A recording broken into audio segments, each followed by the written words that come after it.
We live, the more I understand about this, Alex, our brain sits in the fourth dimension, which the scientific equations show. Our thoughts are more than even four-dimensional. Yeah, we live in what I call the holographic internet. I'm sitting in a room now, and this hotel has the wireless internet. I can't see it. It's in the invisible realms beyond the frequency of visible light, which is the only frequency range that my eyes can access. However, if I put my computer on, out of nowhere, out of the ether, I can bring that internet into reality on the screen as pictures, as graphics, as text, as websites. And if you say to someone, tell me about the internet, they'll say it's websites and it's on a screen and all that. Yeah, but the only place the internet exists in that form is on the computer screen. Everywhere else, it's electronic circuits and on-off electrical pulses.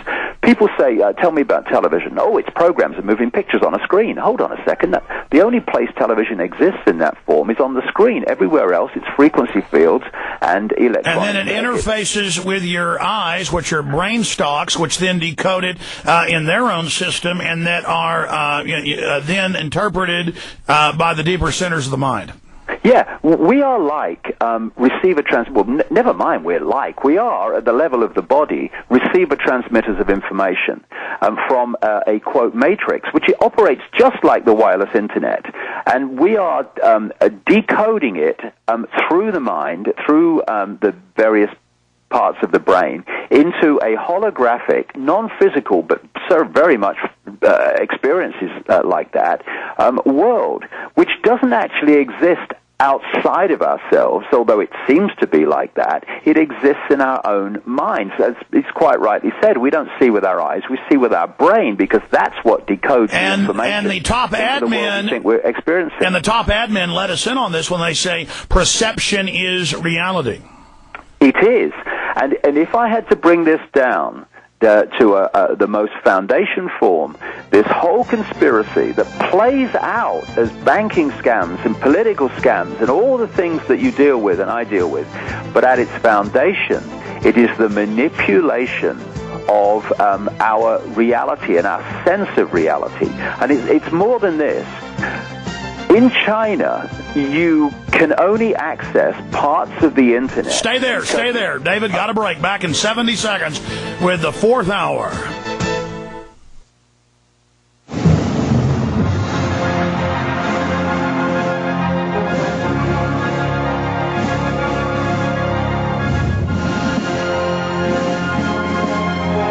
Icke is our guest for another 45 minutes. At the bottom of the hour, I will take about 5-6 phone calls for David, specifically for David, on any question that you have. 1-800-259-9231. It is July 3rd, 2008. Jason Bermas will be sitting in for me live tomorrow. Coming out this evening, we're going to release on the web a few hours early at prisonplanet.tv my new film, Truth Rising. And we're very, very excited as it energizes the population to go out there and take on the New World Order and get other people outside their comfort zones, outside the sheep zone, to tell the system we're not going along with it peacefully. David Icke, again, our amazing guest. You were talking about how they limit the perception of reality, how they keep us here just looking at, the materialistic plane when humans are obviously so much more. And you were talking about China, which limits large areas of the internet. Now we're seeing that in Europe, England, and the U.S. Companies, corporations, universities, internet too, they're now doing that. You've gotten up to that point. Yeah, the reason I raised the point about the Chinese internet is because it's so relevant to the way our reality is manipulated. In China, you can only get so much of the internet because it's firewalled off, and those computers in that country cannot decode the internet in those areas firewalled off.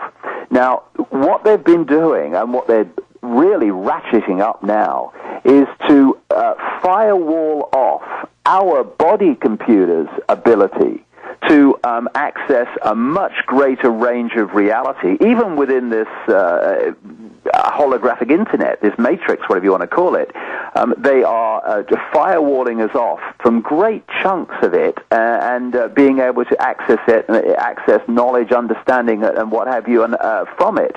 And what they're doing are destabilizing the body computer. Now, the body computer works electrically and it works chemically. When it is in chemical and electrical balance, we are at our sharpest and we are fully potentialed transmitter receivers of information. But however, you add sodium fluoride, mercury in the shots, booze, drugs, all of it, it clouds it. And then you add the electronic frequency pollution, you add the TV, you add all these flickering distractions. I mean, they admit, first time you watch TV, 45 minutes, then you're mesmerized, dream level, and then the next time it's 10 minutes, next time's 30 seconds. People are literally mesmerized. Go ahead. Exactly. What they're doing is destabilizing the body computer so it becomes an inefficient transmitter receiver of information, and so the band, the range of the reality that we're accessing gets smaller and smaller. It's interesting, you know. What do we say about people with closed minds? We say they're narrow-minded. I would say they're narrow-banded because they're accessing just a minute amount of possible reality. And when you shut down, you tend to get smaller and smaller. When you open up, your bandwidth tends to get bigger and bigger. Here are the studies. They'll have an 85-year-old, 97-year-old in one case. I've seen the autopsy reports and studies. My dad years ago showed these to me. Some composer who was speaking 5 languages, totally happy till the day they died. They cut open their brain cap, tiny brain, but they were a genius. Then they'll cut open some 70-year-old who died of Alzheimer's, big brain, hadn't had a lot of tissue loss, but they were basically retarded when they died, and they're always TV heads. And they have all the studies that show TV is causing Alzheimer's, along with a cocktail of other things, because they weren't stimulating the mind. It was only one-way information. Yeah, I mean, you know, as the saying goes, Alex, size is not everything, and it's certainly not that with the brain. It's how efficient it is, how sharp it is, how its electrical and chemical systems are working, and the more you stimulate it, the more you stimulate and hone and sharpen those systems.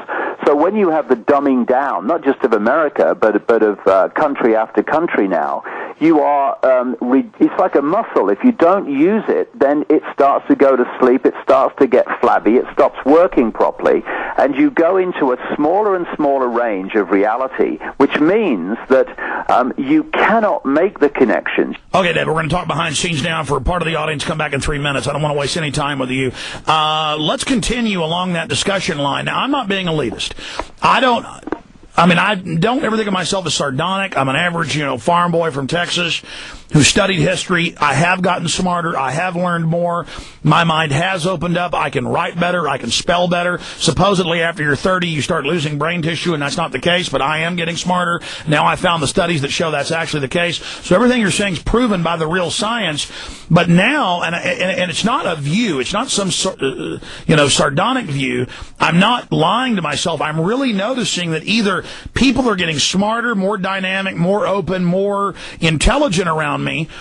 There's a quickening. They're either getting smarter and more open and more attuned and more dynamic and more effervescent and magical, or, and the vast majority are getting worse, they're literally like zombies everywhere. Even people that work at companies or are driving nice cars, it's like they can't talk anymore. They don't interact. It's like an acceleration of a zombification. Can you comment?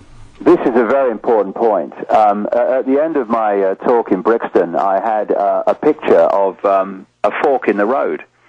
And we're at that point now, and it's becoming more blatant. It's like I said earlier, it's becoming so obvious that these people, the educated idiots, as you call them, and my father used to call them that, funnily enough, and the useful idiots in the system, they are becoming more and more closed down, more and more robotic, and yet the people who are awakening, absolutely all over the world, are changing in ways that you accurately describe. And I would put it this way: if you are a radio and you have 2 radio stations or one that you can access, against a radio next to it that can access a great stream and band of stations, therefore information, knowledge, understanding, awareness, which one is going to be the man in uniform or the closed-minded pen pusher in the council or the government,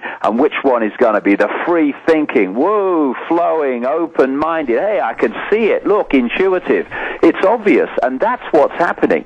People who are opening their minds, Alex, and that's what it is. They're opening their minds to a greater range of reality. Bigger horizon. They are accessing that and expressing it in these great changes that people are going through. The others are getting in a narrower and narrower band, and they're becoming narrower and narrower and narrower. And it's a feedback loop. Those of us that are awakening are feeding on each other, and the dumbed down, the closed down, they're feeding off each other. Here we go.